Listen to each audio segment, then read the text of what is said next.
नमस्कार। आप देख रहे हैं न्यूज़ 28 भारत। आज मुजफ्फरनगर की आवास विकास कॉलोनी सर्कुलर रोड पर अंजलि चौधरी के घर पर एक संगोष्ठी का आयोजन किया गया, जिसमें मुख्य अतिथि रहे डॉक्टर सुधीर सैनी, भाजपा के जिला अध्यक्ष। उनके साथ रही डॉक्टर संजीव बालियान जी की धर्मपत्नी सुनीता बालियान जी और पालिका चेयरमैन मीनाक्षी स्वरूप जी। साथ ही महिला मोर्चे की बहुत सारी महिलाएं वहां पर मौजूद रही। यहां पर बहुत ही अच्छे कार्यक्रम का आयोजन किया गया, जहां पर महिलाओं के द्वारा सुधीर सैनी जी को शॉल उड़ाकर उनका स्वागत किया गया। साथ ही मीनाक्षी स्वरूप जी का भी स्वागत किया गया और सुनीता बालियान जी का भी स्वागत किया गया।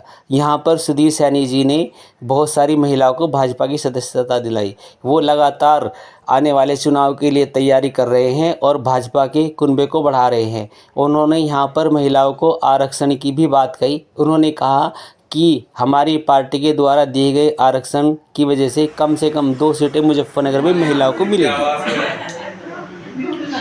आवाज के कार्यक्रम है।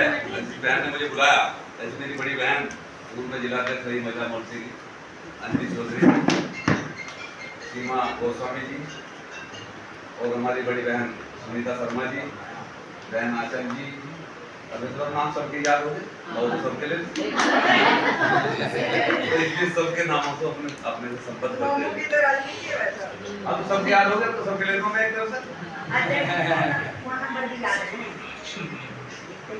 आज पहले तो जिन बहनों ने आज पार्टी ज्वाइन की है उनका मैं भारतीय जनता पार्टी में स्वागत करता हूँ, उनका हार्दिक। और निश्चित रूप से मैं आप लोगों के बीच में एक बात कहना चाहता हूँ कि जैसे बहन जी ने कहा भाई घर भी देख लो। देखो, घर देखना कोई खाई जिम्मेदारी तो है नहीं।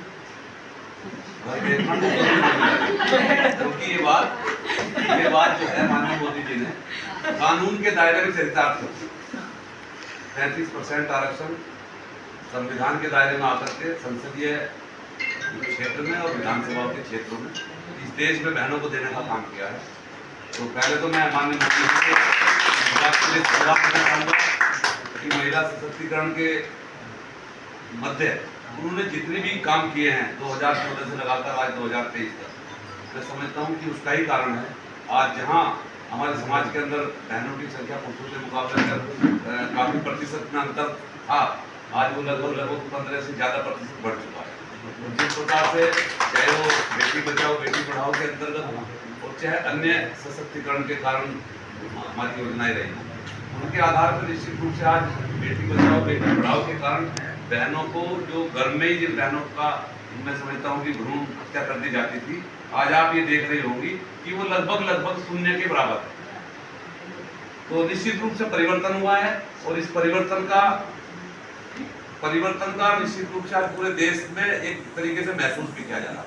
कोई भी क्षेत्र हो, चाहे आप शिक्षा का क्षेत्र ले लो, अगर हम शिक्षा के क्षेत्र में बात करें तो मुझे लगता है कि सबसे नंबर 1, 2, 3 पर हमारी बहनें ही आती हैं।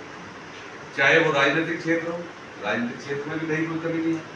तो चाहे वो पहाड़ों पर हिमालय की चोटी पर चढ़ने का मामला हो, चाहे चांद तक पहुंचने का मामला हो, चाहे खेल का मैदान हो और चाहे अब तो चाहे सुरक्षा की भी हमारी सीमाएं हो, बॉर्डर की भी बात हो, वहां भी हमारी बहनें बंदूकें लेकर के अग्रिम पंक्ति में खड़ी हैं। केवल बंदूकें लेकर नहीं खड़ी, आज तो हमारे नेताओं को निशान बनाने के लिए भी हमारी नंबर 1 पर हमारी बहनें हैं और कमांडो की भी ट्रेनिंग लेकर के आज इस देश के अंदर भी वो सुरक्षा का पूरी जिम्मेदारी अपने कंधों पर लेने के लिए तैयार है। इसलिए मैं समझता हूँ कि जो 30% का आरक्षण हुआ है, इस कारण 30%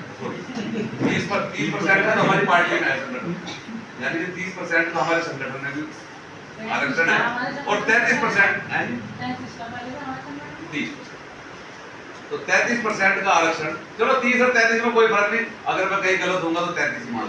कोई मेरा कोई ऐसा मेरा ये कोई मामला नहीं कि